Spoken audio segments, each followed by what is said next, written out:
NEET தேர்வு நடைமுறையில் தனியார் பயிற்சி மையங்கள் தான் பெரிதும் பயன்பெறுகின்றன.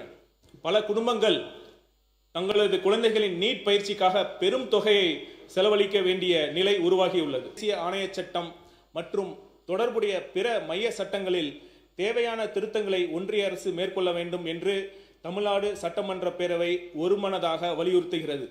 இதன் மூலம் மாணவர்கள் 12ஆம் வகுப்பு தேர்வில் பெறும் மதிப்பெண்களின் அடிப்படையில் மாநிலத்தில் மருத்துவ மாணவர் சேர்க்கையை மேற்கொள்ள இயலும் என்னும் தீர்மானத்தை மொழிகிறேன்.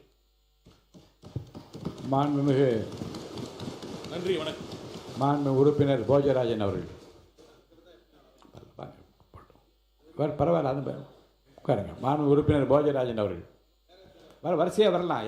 எல்லாருக்கும் வாய்ப்பு கொடுப்பேன். மாண்புமிகு உறுப்பினர் போஜராஜன். இல்லை இல்லை எங்கேருந்து இல்லைங்க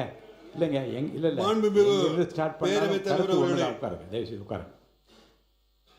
எங்களுடைய நிலைப்பாடு நீட், அதாவது நேஷனல் எலிஜிபிலிட்டி என்ட்ரன்ஸ் டெஸ்ட், தேசிய தகுதி நுழைவுத் தேர்வு, அது நம்முடைய தமிழகத்தின் மக்களுக்கு, குழந்தைகளுக்கு, மாணவர்களுக்கு ஒரு ஊக்கத்தையும் எதிர்காலத்திலையும் சிறப்பாக்கும் என்ற நம்பிக்கை எங்களுக்கு இருக்கின்றது.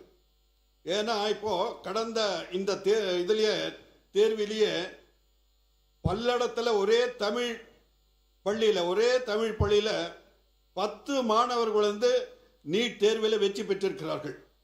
அந்த மாவட்டத்தில் 141 பேர் செஞ்சிருக்கிறாங்க. அதனால நம்ம அவங்களுக்கு இப்போ நீங்கள் சொல்கிற அந்த பயிற்சி முகாமெல்லாம் சொல்கிறீங்க. பயிற்சி முகாமை ஏன் அரசு நடத்தக்கூடாது? பயிற்சி முகாமை அந்த இடத்துல இந்த திருப்பூர்லாம் பயிற்சி முகாமெல்லாம் அரசு நடத்தி அவர்களெல்லாம் அந்த குழந்தைகளெல்லாம் ஊக்கப்படுத்தி இந்த மாதிரி அவங்களெல்லாம் வெற்றி பெற செய்திருக்கிறார்கள். இன்று எல்லா மாநிலங்களும் அகில நமது பாரதத்தில் எல்லா மாநிலங்களும் எல்லோரும் அதை வெற்றியாக வரும்பொழுது நமது மாணவர்களை பற்றி நாம் ஏன் ஒரு தாழ்வு மனப்பானையாக நாம் நினைக்க வேண்டும்?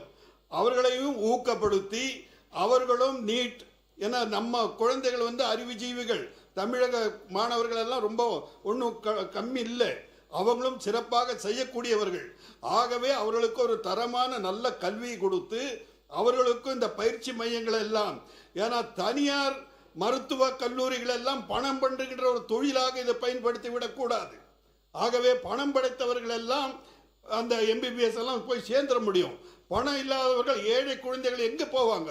அந்த ஏழை குழந்தைகளுக்கு இன்று முன்னாள் முதல்வர் மரியாதைக்குரிய எடப்பாடியார் அவர்கள் 7.5% கொடுத்து இன்று பல மாணவர்கள், ஏழை குழந்தைகள் எல்லாம் பள்ளியிலே கல்லூரியிலே சேர்ந்திருக்கிறார்கள்.